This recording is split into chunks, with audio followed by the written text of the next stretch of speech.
अभी 9 अगस्त के बाद से ऑलमोस्ट 2 महीने को आने को है।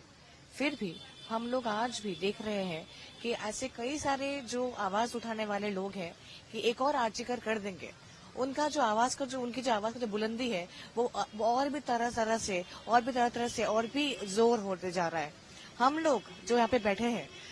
हम लोग मोर देन 2 मंथ्स वेट किए। सीज वर्क के अलावा हमारे पास और कोई ऑप्शन नहीं था और कोई औजार नहीं है हमारे पास। हम लोग स्टूडेंट्स हैं, हम लोग डॉक्टर्स हैं,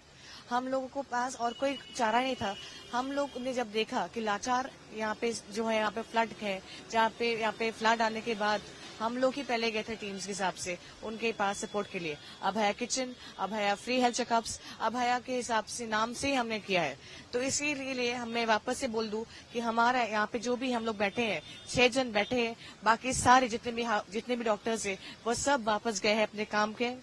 क्योंकि हम लोग नहीं चाहते कि नवरात्रि के टाइम पे कोई भी ऐसे पेशेंट हो जो भी एक भी बोल सके या फील कर सके कि हम उनके पास नहीं है। और ये भी बोल दूं कि अगर ये भी सवाल कभी भी उठा है या किसी के मन में सवाल पैदा भी हुआ है कि हम लोग अगर सिजवा किए थे या कर रहे थे उस टाइम पे कोई भी पेशेंट लाचार फील किए हैं, तो उसके लिए मैं सिर्फ एक ही सवाल पूछना चाहती हूँ आज भी कि हम लोग सब यहाँ पे जूनियर डॉक्टर्स हैं, जो हम लोग यहाँ पे छात्रा छात्री हैं, हम लोग यहाँ पे हेल्थ केयर सिस्टम का अगर सिर्फ और सिर्फ बैकबोन है, तो फिर आपको सवाल उठाना चाहिए west Bengal health recruitment board की तरफ से, वेस्ट बंगाल मेडिकल काउंसिल की तरफ से, वेस्ट बंगाल के बाकी जितने भी यहाँ पे एडमिनिस्ट्रेटिव पावर में है उन सब के तरफ कि हमारा ये जो स्ट्रक्चर है, जो सिस्टम है, उसका क्या आंसर है। हमने चीफ सेक्रेटरी को भी मेल किया था, आज भी हम लोग वही बोले हैं, हमारा डिमांड वही रहे। जिसके कगार पे 24 घंटे का भी हमने मोहलत दिया था, उसके कगार पे बैठ के हमको बहुत सारे बधाई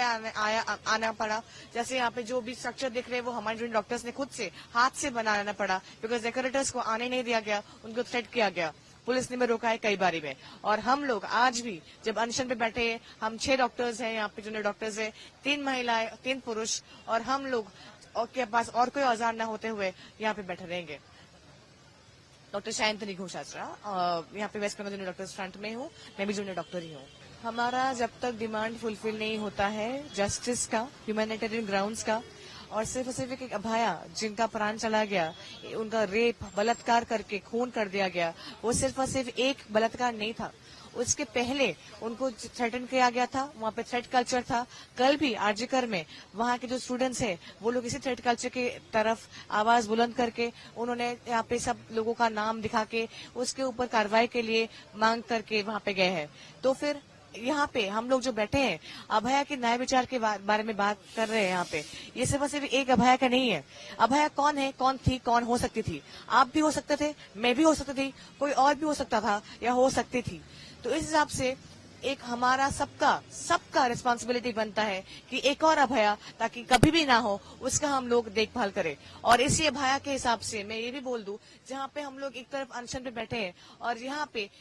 बायो टॉयलेट्स का भी हम लोग को यूज करने के लिए हम लोग को परमिशन नहीं मिल रहा है, बायो टॉयलेट्स के हम लोग का खुद का भी आने के लिए परमिशन नहीं मिल रहा है। और दूसरी तरफ में हम लोग ये भी देख सकते हैं 9 साल की बच्ची, 9 साल की बालिका को इस तरह से बलात्कार करके उनको मतलब मार दिया जाता है। फिर भी वहाँ पे बहुत सारे क्वेरीज उठ के आते हैं कि जहाँ पे 9 अगस्त का आरजीकर इंसिडेंट है, उसके आगे पीछे बहुत सारे बाकी और अस्पतालों में, शागद दत्तो, सीएनएमसी, वर्धमान, मेदिनीपुर, बहुत सारे अस्पताल में ऐसे कई सारे इंसिडेंट्स हुए हैं वायलेंस। फिर भी आज हम लोग 6 जन के अलावा बाकी सब लोग काम पे वापस गए हैं ताकि नवरात्रि में किसी को भी कोई भी तकलीफ कभी भी ना हो। और इस बात में वापस से मैं बोलना चाहती हूँ कि अगर तकलीफ इसके लिए कभी उठता है सवाल, ये क्लैरिटी कर दूं कि ये फाइट हमारे पब्लिक के अगेंस्ट नहीं है, ये पब्लिक हमारे पब्लिक के साथ ही है, जो कि उन्होंने खुद ने दिखाया है हमको रास्ता लाल बाजार में, शास्त्री भवन में, आज भी और आगे भी।